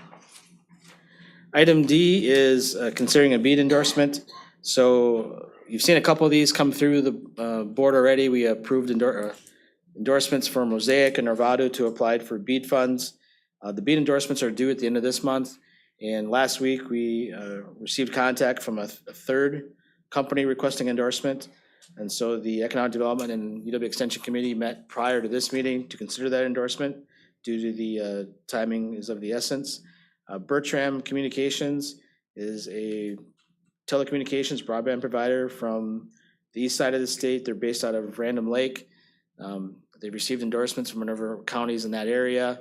They did outline some of their past projects around the state with the committee. They are moving into this area, and they did request endorsements from the surrounding counties of Price, Washburn, Ashland, and Bayfield. I know Bayfield, I believe they're going to approve their endorsement. A couple of the other counties did not endorse Bertram, primarily because they've already gave endorsements to other companies for the same territory that Bertram was requesting. When we did our endorsements for Mosaic and Norvado, we did it based on a town level. So we approved, like, I believe Mosaic for Sand Lake, Hayward, and parts of Bass Lake. And then Norvado we did like for Spider Lake, Lenroot, Round Lake, Hunter. And I might be missing a couple, but regardless, when I talked to Bertram, I told them we did not want to dilute our endorsements. So we were not going to endorse them for any town that we'd already endorsed for. So that's why the endorsement they're seeking is for the towns of Coudray, Edgewater, Draper, Meteor, Ojibwa, and Winter, for those towns. Now, as has been asked, if you are familiar with broadband in Sawyer County, you know that Draper has partnered up through a prior grant with GigFire, and they're supposed to be servicing all of town of Draper. If you go to the BEAD map, there is one BSL in Draper that is currently eligible for funding. So that's why Bertram included Draper. Similar in Edgewater, they're largely served already by Mosaic, but there are just a handful of BSLs, broadband service locations in Edgewater, that are not served and are eligible for funding. So the committee did approve the resolution to give Bertram an endorsement. The other thing I told the committee is that the areas that Bertram is asked for these endorsements, we have not given anybody an endorsement. And even if we didn't give them an endorsement, if nobody else applies for the BEAD funds in these areas, they're still going to get them, because it's basically first come, first serve for all these BSLs. So there potentially is going to be competition between other companies that already are in those areas but are not applying for BEAD funds. But I think the committee went ahead and approved it because it's good to get these funds used so that we can continue to see broadband fiber deployed throughout the county. So all we're doing is giving a letter of support. Yes, that's all we're doing. Mr. Buckles. I'll make a motion to approve the BEAD endorsement. I'll second. We have a motion by Mr. Buckles, second by Mr. Righeimer to approve. Mr. Van Nant. I had talked to Andy about this before, and some of the reservations I have with the broadband of how many companies we have coming through and how much area of right-of-way we have left. And my first question to Andy is, a couple years ago, when there was litigation on that with the Draper, is that gonna be in conflict now if we approve that for the Draper, if they're going with what they wanted to? No, I did get an email from the town of Draper asking why. We're not, we're just approving their endorsement to follow these, apply for these funds and get the points. We don't have beyond them any control of where companies want to install broadband. The state has determined, I should mention this, everybody that's applying for BEAD funds had to file a letter of intent last summer. And they're like basically pre-qualified by the state to be able to access these funds. If you did not file an LOI, you cannot apply for those funds. So yeah, there should be no litigation. Specifically, Dill, if you want to back up to your question about right away, I have talked to the commissioner, and if you want, I think he could answer your questions about how we're handling right away requests and how we're maintaining the as-bills for those.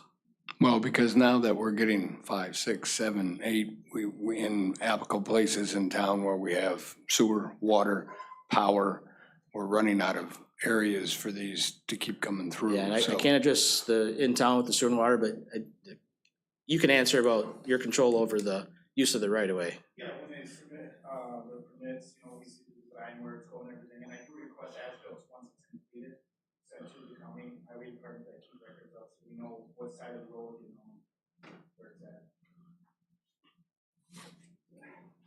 Any other discussion? We have a motion, a second to approve. All in favor of the motion? Aye.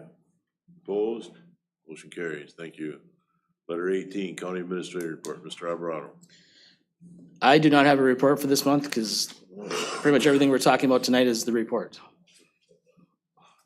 How about letter B, CJCC draft minutes? What do we have there? Let me get down to it here.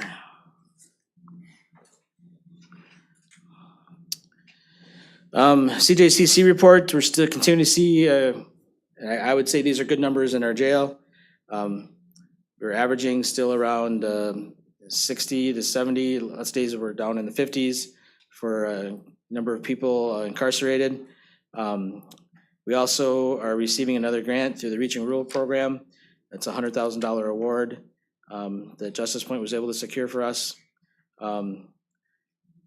There's a deflection training coming up. That's part of the grant that we applied for with the Sheriff's Department last year to assist their deputies in making decisions in the field. The peer recovery program is operating through the Public Health Department. Youth justice is the area we're struggling with the most right now.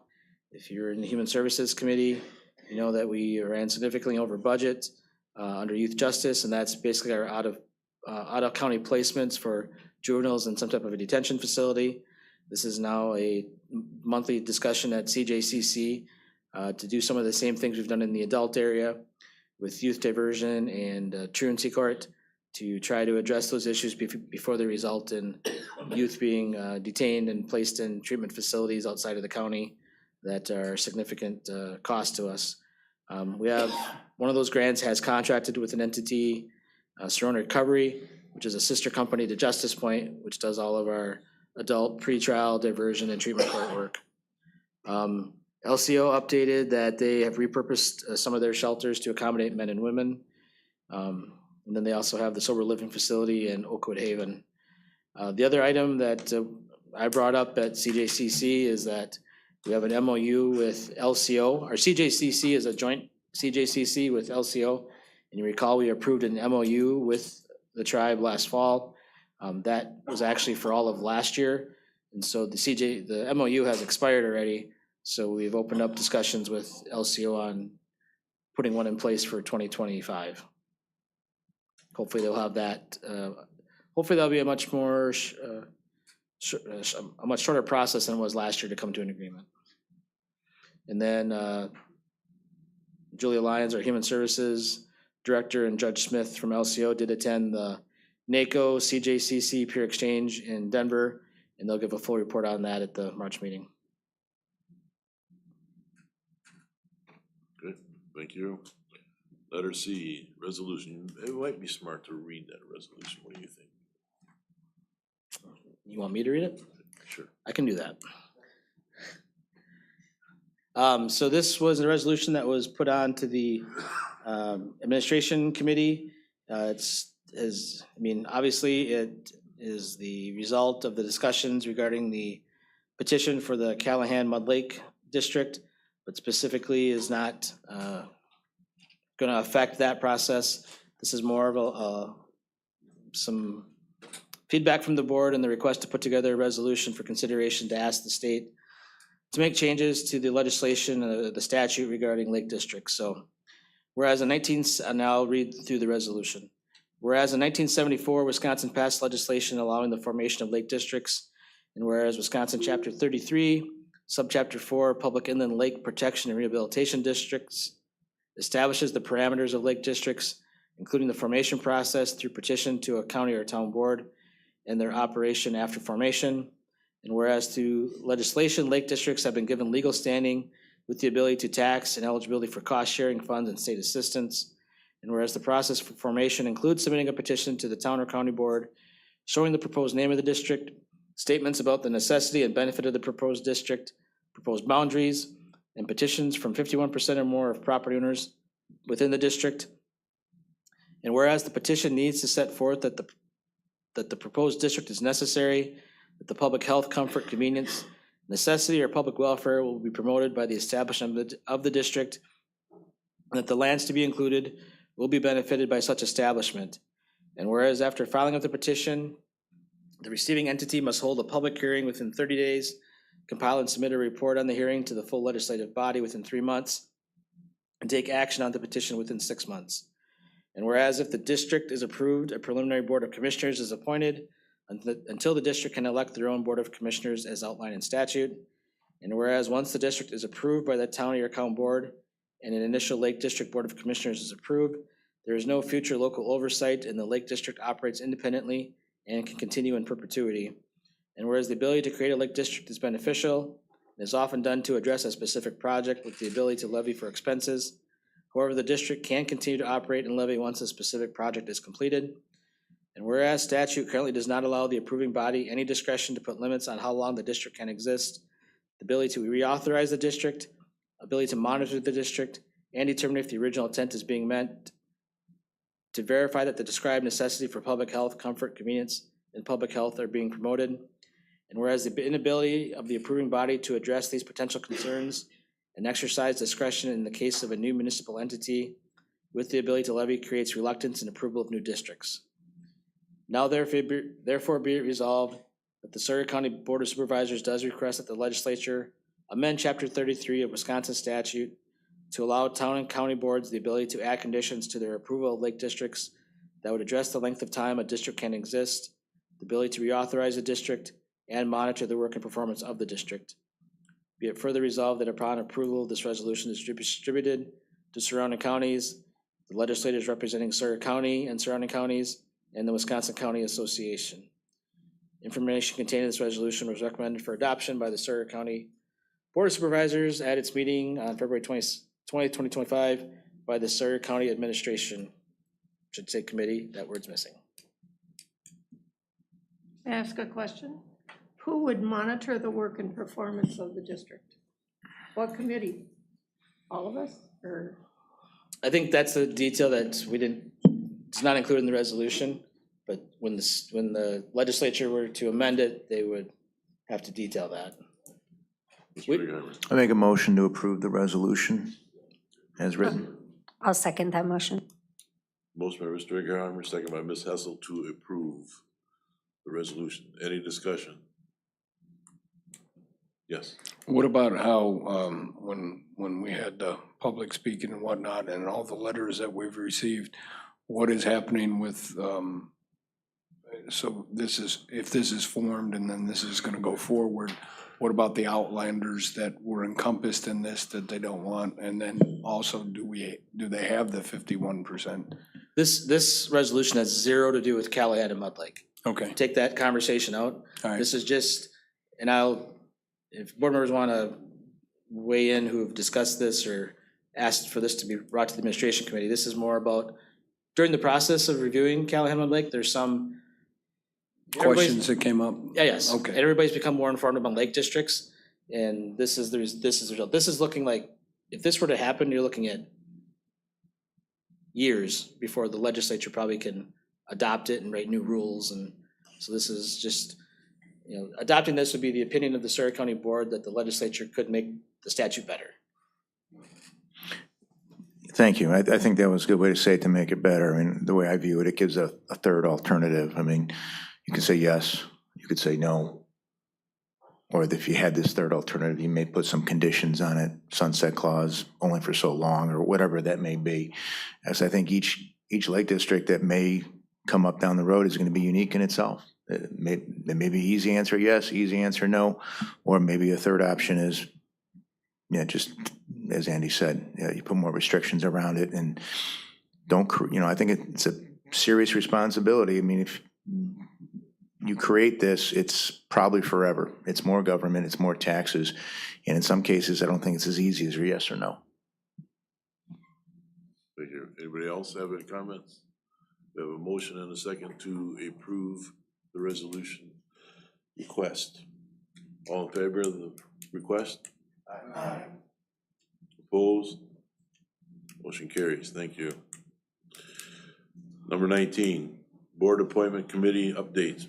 I have one, Mr. Chairman. This afternoon, we had a Nemogahn Transit Board meeting on employee update. They currently have 31 employees on staff with 2 out on medical related leaves. Currently hiring for a part-time 22 hours a week position for Barron County and a part-time weekend driver. Dana Olson is now retired. She was the fiscal manager out there, and hired Julie Manville Camp, and she brings a lot of experience as a physical manager to take over Dana's job, and she did an excellent job while she was there. In response to the data we received from the survey we completed in December, we're starting a monthly bus route from Loretta/Winter area going to Rice Lake for the day. Their first trip is scheduled for Thursday, February 27th, 2025, and they already have 5 riders scheduled to go. All staff training day is scheduled for April 24th, and they will be closed for services on that day. This is advertised on Facebook and their website. January 2025 ridership was up 4,524 riders, up 142 rides from January 2024. That's it, Mr. Chairman. Thank you. Anybody else have anything? Let's carry on. Thank you. Northwest SEP and Indian Head Community Action Agency both receive large portion of their funding either directly or indirectly from federal grants. As such, both entities are concerned about the potential for delays or reductions in future grant funding to impact their ability to continue the level and quality of services they provide. In the case of SEP, which is now meeting every other month, we had a board meeting yesterday in Ashland, and part of the board packet was a monthly report, which I will make available to Economic Development and UW Extension for the next meeting. I can include that in that meeting packet. And they also came out with a little newsletter for February. Very informative, and I think the entire board would be, advised maybe to check on that. The SEP board packet, as I said, is going out to the 10 county boards in the SEP service area to keep everyone better informed of what SEP is doing in its role in workforce development. So in addition, in January, shifting gears, I was selected to serve on a number of Indian Head Community Action Agencies committees.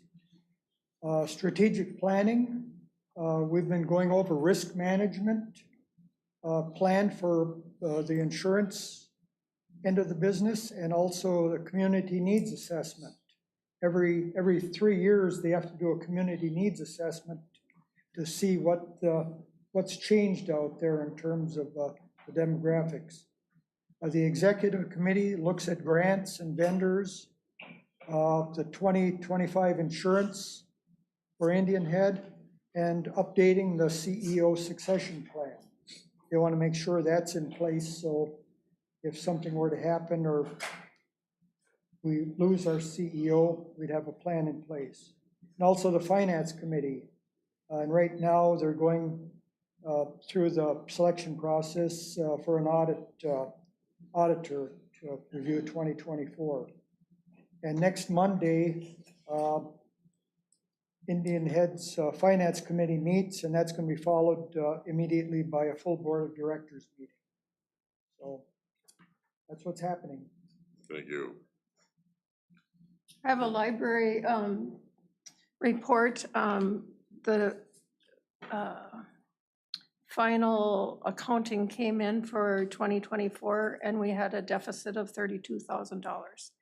So the Friends of the Library Foundation, and the committee all got together in a special meeting to brainstorm some fundraising for the library.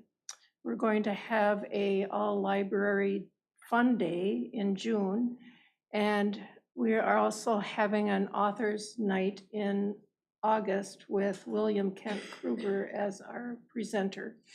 So we're hoping that we can raise some funds there.